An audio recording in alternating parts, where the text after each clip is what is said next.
Boa noite, igreja, que a paz seja convosco. Hoje nós temos uma irmã querida da nossa casa, Nice, porque nós só temos pessoas especiais, é um privilégio estar recebendo você aqui hoje.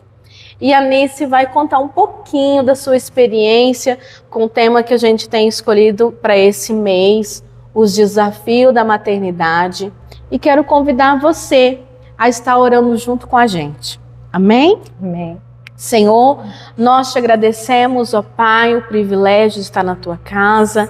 Que a voz, ó Deus, da tua filha seja alcançada, Senhor, por cada mãe que necessita ouvir uma palavra, uma direção, um posicionamento. Que esta noite, Senhor, seja essa noite especial. Por isso eu abençoo cada ouvinte, ó Pai, em nome de Jesus. Amém. E hoje, seja bem-vinda. Obrigada. Hoje ela vai abrir um pouquinho da sua história. Como foi, Anice, essa descoberta para ser mãe? Foi sempre um desejo seu? Boa noite. Para mim não foi um desejo. Assim, no início eu não queria, né? Eu casei, na minha cabeça eu não queria ter filhos, por vir de uma família grande e por eu achar que vamos dizer que não merecia, que não era o meu lugar. Porque eu já tinha sobrinhos e eu já tinha um contato com bebês e eu achava que eu não seria uma boa mãe, vamos dizer assim. Eu já me taxava, então eu já tinha medo. Eu cheguei a cuidar um tempo de um sobrinho meu e eu tinha esse receio. Tanto é que quando eu me deparei que eu não tinha aptidões, vamos dizer assim, a paciência, né? Eu peguei e falei, não é para mim. Só que com o passar dos anos, eu vim morar para Ribeirão e a solitude também, né? Uhum. E ali meu marido saía para viajar. E eu estava com 27 anos e eu tinha o desejo ainda de fazer faculdade, então foi vamos dizer assim, uma pergunta que eu fiz para mim mesma. É hora de você engravidar ou é hora de você fazer outra coisa? Uhum. Porque a solitude a gente vai procurar coisas para fazer, para encher, né, para aquele vazio. E eu fui para a faculdade. Fez uma escolha. Eu fiz um escape. depois eu resolvo isso. Essa foi a minha intenção. Só que quando eu estava para me formar, o Senhor já estava trabalhando no meu coração. Alguém da família tinha engravidado e aquilo foi me criando esse desejo de gerar. E aí eu falando com Deus, eu pedi muito perdão ao Senhor, porque o Senhor conhecia o meu coração. Amém. E na igreja mesmo, fazendo uma oração, o Senhor me mostrou mesmo, de olhos fechados, o rostinho do meu Gabriel. E eu achei que não era o meu Gabriel no momento, que você fica incrédula. Uhum. E ali eu achei que fosse essa pessoa que estava gerando na família, mas não era. Deus já me mostrando que já estava planejando, né? Como diz na palavra, que Ele realmente, Ele gera antes mesmo de estar dentro de nós. Amém. E aquilo me trouxe esperança, lógico, sim. E aí o Senhor foi falando comigo até eu descobrir que eu estava grávida. E não demorou muito, assim que eu estava para me formar, eu já me formei, né? Graças a Deus. Nas fotos, toda grávida, muito feliz. Gente, foi uma felicidade que veio do céu. Eu não Amém. sei te explicar. Foi uma gravidez muito tranquila, não tive enjoos, tive muita expectativa em Deus, muita calmaria. Teve noites, né, da gente antes de tê-lo, eu ficava acordada falando com ele, com a mão na barriga, orando. E eu falava, ai filho, vem que eu quero te ver. E assim o Senhor me deu o Gabriel. O Gabriel nasceu perfeito, né, lindo, muito lindo. Não tinha uma pessoa, gente, que não falava, que menino lindo. Cheio de dobrinha. A família, então assim... Para mim, eu olhava e falava, Senhor, é um milagre. Realmente é um milagre. Quando você está naquela mesa, porque eu não tive normal, porque eu optei. Mas quando você está naquela mesa, você olha o rostinho, você fala, Senhor, realmente é um milagre. A criação é um milagre, gerar é um milagre. Então, todo aquele passado que eu carregava, de que eu não poderia estar neste lugar de ser mãe, ainda o Senhor ia tratar. Né? Que Ele tratou de eu ter esse desejo, sim, mas há também raízes, né? No caminho. Há no caminho do processo de você estar ali para ser mãe, para cuidar. Então Deus foi tratando, me curando neste processo. Olha como é importante a gente pensar, né? Deus foi colocando sobre ela o desejo daquilo que Ele já tinha para ela. Mesmo que a resposta dela no momento do não, não tinha uma verdade, existia um medo. E o Senhor, Ele consegue ler a gente por dentro. Por isso que a transformação do Senhor é de dentro para fora. Então a resposta da Anice ao não à maternidade, ao não sou merecedora desse lugar, o Senhor já estava curando. Mas não é instantâneo, né, Anice? Não. Às vezes a gente acha que é assim, eu vou orar e vai dar tudo certo. Não. Seria bom. E como foi depois que o Gabriel veio muito amado, cheio de dobrinhas, gordinho, muito querido, né? E como foi o processo de desenvolvimento dele? Que você foi percebendo alguma coisa diferente? Sim. Como mães, né? A maioria das mães, a gente vai olhar os dedinhos, vai olhar se está em orelhinha, se está tudo perfeito. E estava perfeito. Só que ali, no decorrer de estar eu com ele, eu não tinha também apoio, né? Eu creio que muitas mães, quando ela sai da sua cidade de origem, deixa a sua família, você perde um pouco desse apoio. Então eu não tinha muito apoio. E também eu tinha aquela... eu posso fazer, eu vou estar ali, sabe? E eu não quis pôr o Gabriel na creche, né? Por estar dentro de casa, eu sabia que eu poderia estar cuidando dele, então eu me posicionei que eu não iria colocá-lo. E muitas vezes, eu vou querer dizer isso para vocês, mulheres, que muitas vezes nós não temos o apoio, não pedimos ajuda, não, sabe, nós queremos abraçar aquilo que o Senhor nos deu, sem a gente ainda nem estar realmente pronta para aquilo. E eu acho que todas nós mães vamos falar, eu errei. Nós nunca vamos acertar 100%, eu sei disso. Mas teve ocasiões que eu deixava o Gabriel na sala com a TV e eu ia descansar, porque eu não tinha o colinho de descanso que eu brinco, né? O colinho de descanso, que é a avó, é a tia, é uma amiga, né? É uma rede de apoio, então, né? assim, aí você tem a casa, você tem o filho, e a gente já trabalhava na empresa. Então, o momento que eu tinha para me descansar, eu deixava ele lá e ia descansar. Eu deitava e deixava.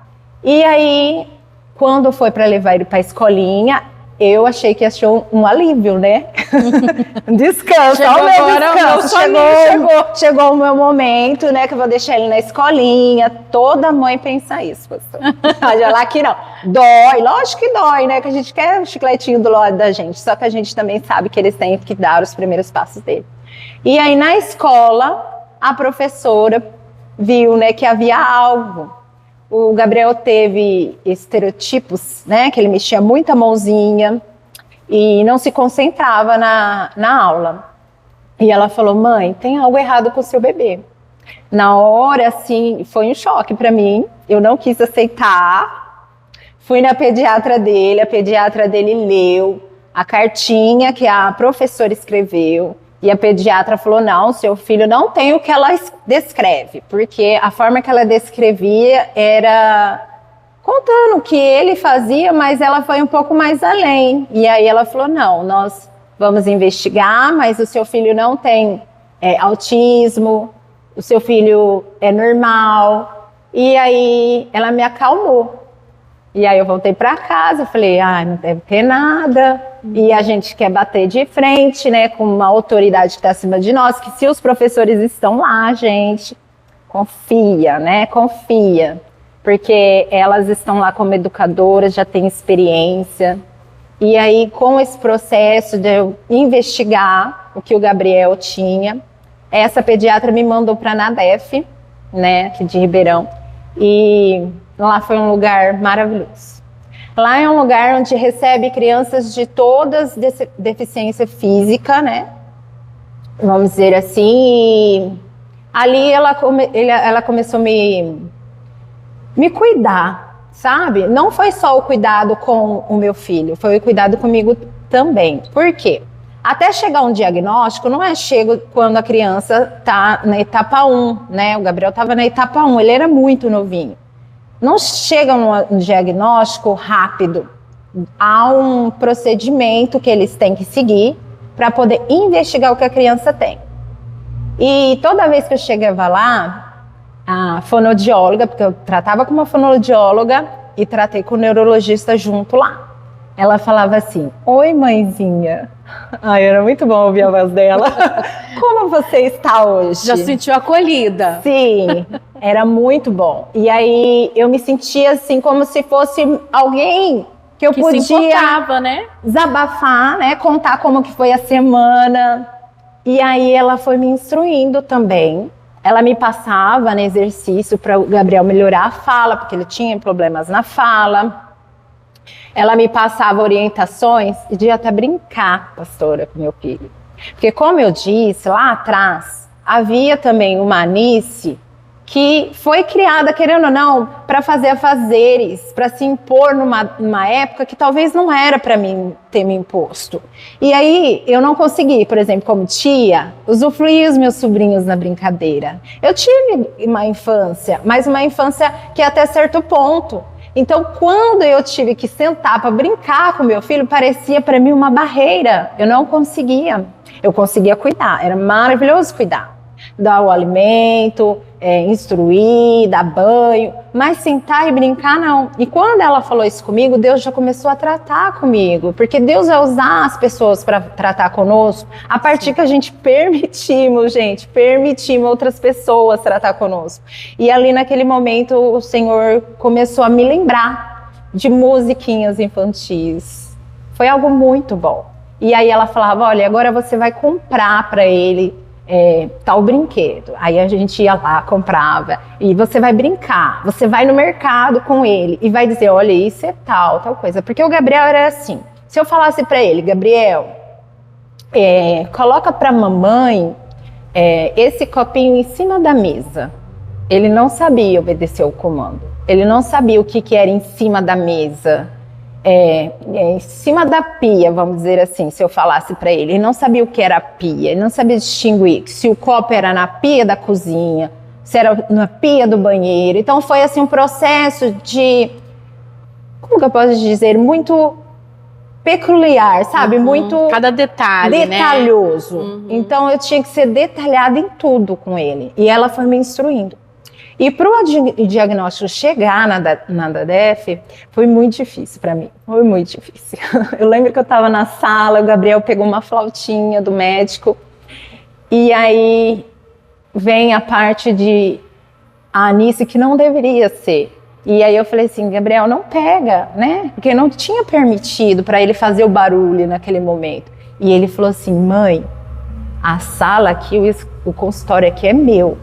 E o seu menino pode fazer o que ele quer. E aquilo eu percebi o posicionamento que eu estava levando muito sério, né? De, como eu tinha comentado, de uma carga que eu não deveria carregar, né? De imposição, de rigidez, de cobrança. De cobrança. Com você e com ele, e com né? ele. E nesse período, Anice, que você já estava trabalhando para descobrir o que tinha, o que não tinha, o que você acha que fortaleceu também essa evolução? Porque você estava com medo, né?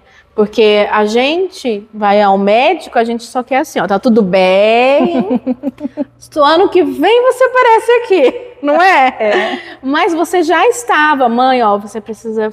E você, muitas vezes também, quando você se encontra com outras mães, porque é normal também trocar experiências, e de repente você também se sentia nessa obrigação de ter evolução para falar do Gabriel, mas você não se sentia que estava no mesmo nível que elas? Assim, ou não? Para você já entendia que era um outro processo? O cuidado ali na ADEF, você já sabe que é diferenciado.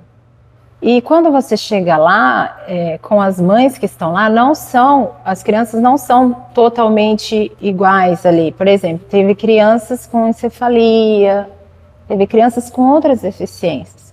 E Deus vai me mostrando que o seu filho não tem nada. O seu filho é perfeito. O seu filho tem uma limitação como qualquer outra criança. E que sim, era necessário sim esse posicionamento, mas também não com tanta rigidez, que foi a leveza que eles fizeram eu encarar. Então, por exemplo, não ter aquela competitividade que ele tem que chegar, né? Porque conforme ela passava os exercícios, eu me achava na obrigação de fazê-lo. E logo que o Gabriel entrou na etapa 1, veio a etapa 2, veio a pandemia. Então, assim, eu tenho muito vídeo com ele, e eu vejo assim, como eu era impunhas para ele, né? Muitas horas, às vezes, muito tempo, porque a gente também queria ver a evolução dele, né? E havia, sim, uma orientação, né? Mas talvez não completa ali, que chegava a um ponto que eu precisava de outro suporte. E aí, nesse ponto, eu acho que o Gabriel progrediu, mas talvez ele poderia ter progredido melhor se tivesse outras especialidades ali dentro, que eu encontrei, né? E que foi na pandemia.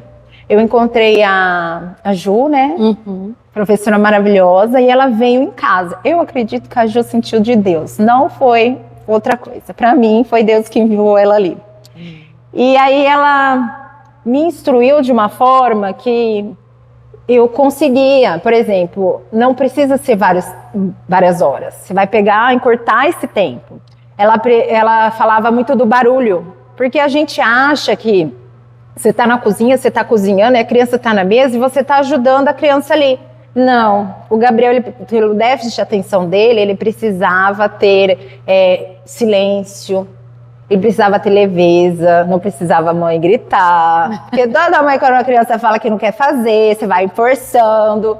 Então, ela foi ali no momento, eu lembro que o primeiro dia de aula, ela sentou na mesinha com ele, ela falou assim: Nice, você pode pegar um tênis e vai fazer caminhada. Ela fez eu sair de casa e deixar eles dois. E meu marido estava em casa, mas ela falou assim: você vai fazer caminhada. E era um tempo que ainda se tinha que fazer caminhada de máscara. Você vai fazer caminhada. E eu vou ficar aqui com ele. E aí, quando eu voltei, ela falou: nossa, seu filho, ela falou qualidades. Seu filho é ótimo na matemática. Seu filho está muito avantajado já. Ainda tem limitações, né? Principalmente na fala, né? Mas que nada vai impedir. Aí ela deu o testemunho do esposo dela, né? Por ter o déficit de atenção. E ela falou assim... Era como, a imagem que eu tinha era como que ela tivesse trazido a luz, sabe? A janela abriu e a luz entrou e ali não havia mais aquela opressão, né? E foi um tempo difícil na pandemia para todos, eu creio. E a gente tinha que ensinar eles dentro de casa. Nós tínhamos instruções dos professores, mas nós tínhamos que praticar em casa ali.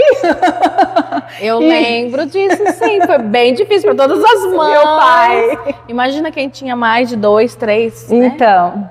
Eu lembro, sim, foi uma fase bem complicada, porque as professoras mandavam muitas tarefas e as mães ficavam doidas, porque nem toda mãe acompanha também, né?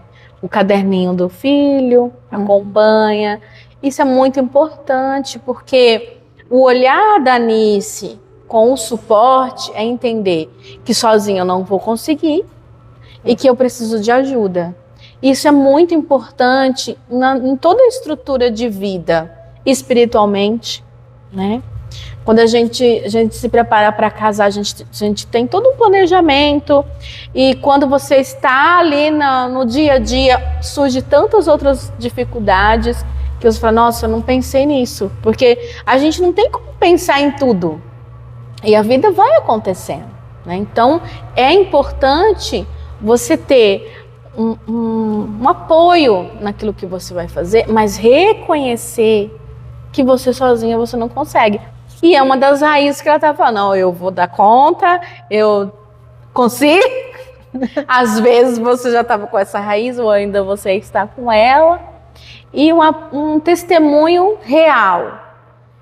Eu peguei aquilo como uma missão minha, eu tinha que fazer, e é minha responsabilidade. Sim, é sua responsabilidade, mas não quer dizer que você tem que carregar só. Então você compreendeu essa necessidade de ter um apoio e entender que esse apoio também era para você. O Gabriel estava sendo apoiado, sim, com realmente argumentos que ajudou ele, como você mesmo trouxe para você, a luz da esperança. Bom, então não tudo está perdido, porque aí você começa a se cobrar que a evolução do Gabriel é culpa minha. Se ele não está desenvolvendo porque eu que estou errando. Então nós temos essa tendência mesmo de jogar a culpa para nós, a gente vai se sabotando. Sim. Né? Então é importante nós entendermos que uma rede de apoio é enviada pelo Senhor, porque a própria palavra ela nos ensina a ter amigos, porque existe amigos mais chegados que irmãos. Como a Anice mesmo disse, a família é longe, então ela precisava ter, né, um apoio próximo, então ela tinha que contar o quê? Com os amigos. Mas depois que você, qual foi a hora que você, depois que você passou esse processo, ele já estava desenvolvendo, a fala ainda não completava, e como foi para você, como eu vou trabalhar isso agora? Depois que a professora já te direcionou, te deixou, você já achou que ia conseguir tudo? Não, a gente nunca acha que a gente vai conseguir tudo. A limitação, assim. E muito importante falar que quando as medicações vêm, né, para nós, a gente não quer usar, né? Porque tanto autismo, quando é de atenção, a gente tem que dar medicações. Medicações para dormir, medicações para atenção na sala de aula. E eu tinha muita barreira, eu não queria dar medicação de jeito nenhum. E aí no NADEF, ela falou comigo, olha, muitas mamães não aceitam, mas esse neurologista é um dos melhores aqui de Ribeirão, e ele estava até para se aposentar. E aí eu aceitei e comecei a medicar ele. Graças a Deus não precisei medicar por muito tempo, o medicamento de dormir, só por um período curto. E até hoje ele toma medicamento, mas em dosagem pequena. E muitos de vocês, mas quando tiverem o diagnóstico, rompa essa barreira. Rompa essa barreira, porque Deus também tem os meios dele. E aí nesse processo, quando eu comecei a me posicionar como a Ju tinha me orientado, mudou completamente. Foi mais leve, né? Eu brincava com ele, eu fazia amarelinha no chão, a gente escrevia de giz de cera, como a gente escrevia nas ruas, né? Eu fiz em casa, em época de pandemia. Nós tínhamos também apoio de amizade, né? Graças a Deus nós tínhamos o Benício para estar conosco, então conforme também ele precisava estar num lugar de acolhimento, ele também veio para nossa casa, mesmo em pandemia, e aí ali o Gabriel se afeiçoou muito com ele também com o Gabriel, e o Gabriel precisava também ver crianças, porque o médico falava isso para mim, que mesmo você sentando e brincando com ele, não é a mesma coisa. Uhum. E criança vai enfiar o dedo no nariz, você não vai querer pôr o dedo no nariz, vai corrigi-lo para tirar o dedo no nariz. Então, a outra criança apoiando o dedo no nariz, ele põe o dedo no nariz, tá tudo feliz, né? E aí, ele falou que precisava também, e aí aconteceu também isso. Eu acredito que Deus foi, né, alinhando isso. Recursos, né? Porque recursos de interação, né? Porque realmente eles precisam romper a barreira de socializar, também de aprendizado, que foi a Ju. de apoio também, porque a gente precisava dar o feedback da fonologia, da fono, né? Porque naquele momento era um momento escasso, né? Na pandemia. E aí nós fomos rompendo. Quando o Gabriel foi para a primeira série, que era já aqui na Monte Serra, ali eu encontrei uma professora muito gracinha. Oh, meu pai, eu agradeço muito pela vida dela. Obrigada pelas boas professoras. Encontrei uma professora muito gracinha. E ali, naquele momento, eu ia lá, né? Ela marcava reunião comigo, ele ia lá e ela elogiava demais. Ela falava, mãe, o seu menino já está aprendendo ali. Ela chamava a coordenadora para mostrar. E ali, para mim, também foi uma satisfação. Foi uma satisfação como mãe, porque a gente quer ver o nosso filho vencer, a gente quer ver o nosso filho evoluir. Sim. Né?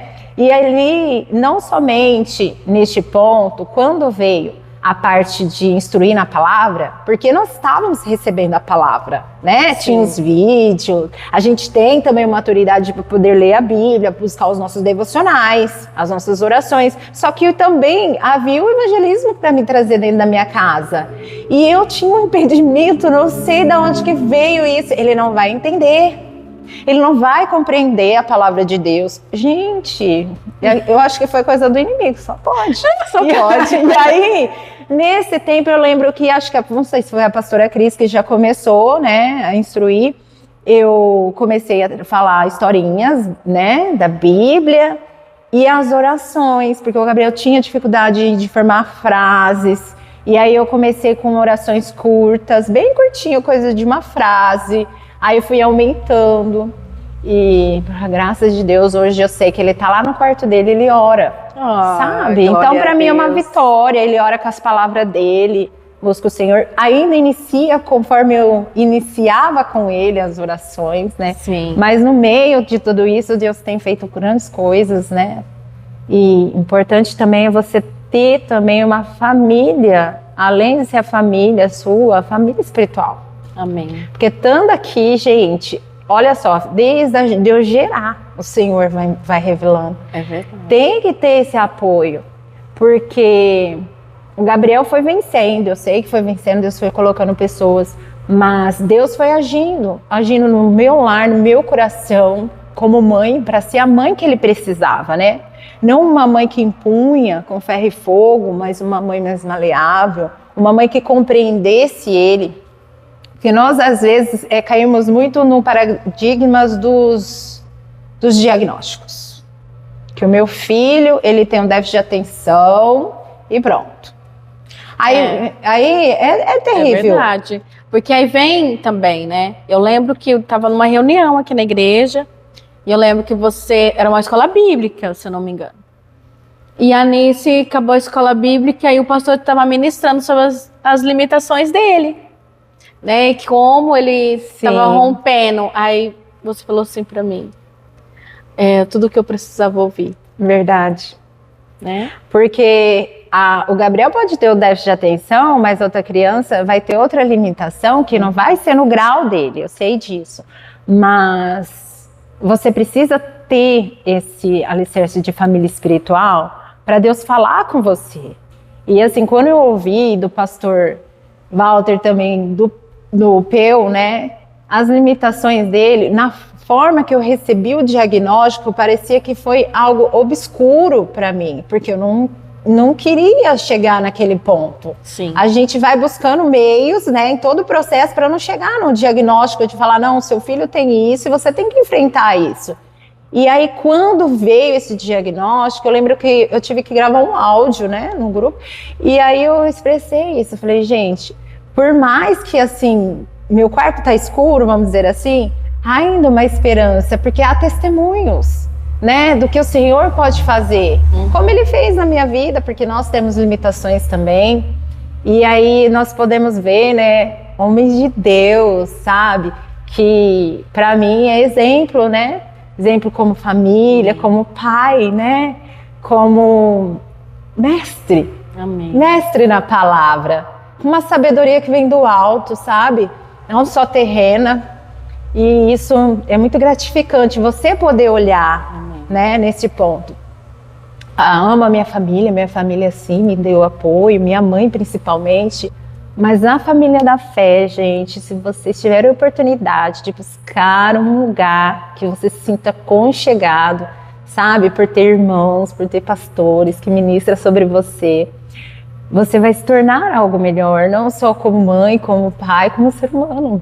E você vai fazer com que eles cheguem também, os seus filhos, a sua geração, a um patamar melhor. E o diagnóstico, né, se você teve a experiência, que não é algo permanente, não quer dizer que você tinha que anular aquele problema, não. Teve que assumir um problema, sim, mas não é permanente, porque Deus é o Deus do impossível e Ele pode todas as coisas. Então o tratar não era só com Gabriel, o tratar de Deus foi curando essa mãe, preparando essa mãe para a herança do Senhor, porque assim que o Senhor trata, né, é dele. E o Senhor vai te capacitar para cada missão.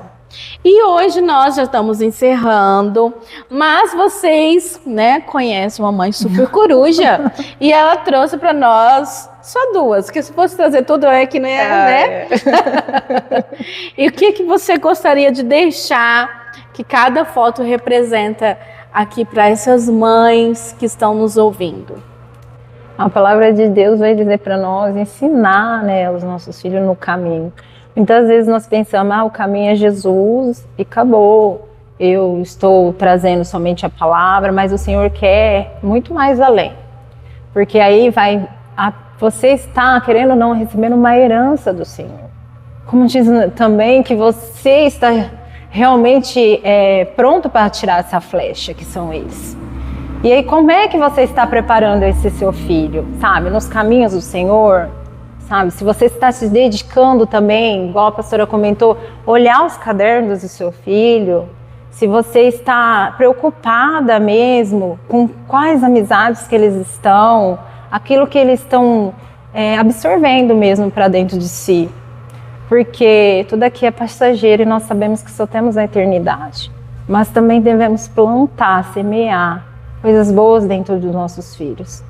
E não se limite nos diagnósticos, não se limite qualquer palavra também que alguém vai dizer sobre o seu filho. Sabe, nós temos sim que entender as autoridades sobre nós, professores, médicos, mas também entender que o Altíssimo pode todas as coisas. Nome de Jesus. E na nossa limitação, quando nós nos submetemos no caminho, o Senhor vai te usar para fazer coisas grandes. E aí eu queria deixar, que eu trouxe essas fotinhas para contar para vocês, um testemunho do Gabriel. O Gabriel, por mais que as limitações dele tem, às vezes a gente não sente assim um posicionamento dele como maturidade, né? Que ele é bem infantil, assim, gosto da personalidade dele. Mas nós tivemos um problema financeiro e o Gabriel faz futebol e faz a robótica, né? E aqui eu trouxe uma fotinha da escola dele, mas o que eu queria dizer para vocês? Ele se posicionou num momento de maturidade, que eu achava que ele não ia tomar essa decisão. E eu falei para ele, olha, o que você quer fazer? Você quer fazer o futebol? A gente pode deixar o futebol e continuar com a robótica? E ele falou, mamãe, eu gosto da robótica e eu vou continuar com a robótica. O futebol eu vou treinando em casa. Então, para mim, o posicionamento que ele teve de maturidade foi como se olhasse para trás e falasse, eu estou fazendo um bom trabalho, sabe? Porque eu creio que você, como pai, como mãe, sempre vai olhar para você e vai falar assim, para o seu filho, e vai falar assim, eu estou fazendo um bom trabalho? Você vai se perguntar, porque eles, querendo ou não, eles vão ser espelhos de vocês. O que eles estão sendo, o que está sendo gerado dentro deles, sabe? Não somente numa decisão da vida deles, mas também por Jesus, né? Então, que você esteja no caminho mesmo, em submissão ao que o Senhor vai te orientar com o seu filho, compreenda que você tem que estar presente, sabe? Aquele momento mesmo, se você tem que, mesmo que você não queira, que vai te doer, né? Que tem momentos também, né, pastora? Sim. Necessários. Você tem que estar lá testificando a sua fé, impondo, mas Deus está com você. É isso aí. E que você possa crer. Em nome de Jesus. E confiar nisso e ser o pai e a mãe que Deus já fez você para ser. E hoje Gabriel está com quantos anos? Gabriel está com 10 anos. 10 anos. Gabriel participa do grupo de teatro. Glória a Deus. Que a mãe dele dirige. Gabriel participa da escolinha, ama o Senhor Jesus, interage com os amigos de classe, interage no culto, né? Foi uma experiência que também ela compartilhou, dele cantar, de orar. Olha a importância da gente semear aquilo que realmente cura, porque a palavra de Deus, ela é cura para as nossas vidas. Hoje, Gabriel tem uma equipe de apoio para ele se sentir amado e acolhido na casa dele, porque a casa do Senhor, a casa do teu pai, é a tua casa. Então, a Janice é voluntária como mãe integral. E hoje também ela está na frente desse trabalho de teatro com as crianças. E por isso também as crianças também olham para o Gabriel já entende que a mãe dele já está falando. E é os meninos, né, Anês? É os meninos. Então, às vezes a gente, Senhor, muda meu jeito. Sim, tem coisas que vai ter que ser removidas, mas a sua identidade, ela permanece. Que foi o que o Senhor fez, a identidade dela, mais firme. Muitas vezes é necessário aonde você precisa estar. Então o Senhor, Ele vai nos tratar de dentro para fora. Assim como o Gabriel hoje tem as evoluções para contar e testificar, que essa semente de fé que a Anice compartilhou hoje possa também te alcançar. Qualquer diagnóstico ou qualquer sentença médica que você tenha recebido, nós somos seres humanos, vamos sentir dores, vamos se sentir só, mas assim como a Anice teve coragem de buscar ajuda, de ouvir um profissional e de querer saber como ajudar, é importante você também ser ajudada. Então o processo de fé é esse caminho e é por isso que a gente tem que ter uma igreja para a gente congregar, um lugar de ouvir, um lugar de ser ouvida. E fez toda a diferença nessa jornada, porque ainda tem outros desafios. Tem, né? Sempre tem. Mas temos a convicção e a certeza que o Senhor está conosco em todas as etapas ruins, todas as tempestades, o Senhor está conosco. Então quero te abençoar, quero te agradecer, porque a exposição não é fácil, né? Mas que você possa absorver tudo aquilo que você recebeu através de uma mãe que é como você, cheia de limitação, mas que desejou colocar uma fé em prática, não só uma fé de ouvir, que fez toda a diferença. Está ouvindo, mesmo desanimada, mesmo com a sentença que mexe com o nosso emocional, mas crendo que aquela palavra pode ser transformada, pode ser de libertação, pode ser de cura, que alcance também a sua casa, a sua família. E você, mãe, não se cobre tanto, busque ajuda naquilo que você não pode. E seja presente, né? Como a Anice mesmo falou, seja presente. É o maior presente que você pode dar para sua família. Deus abençoe. Passou muito?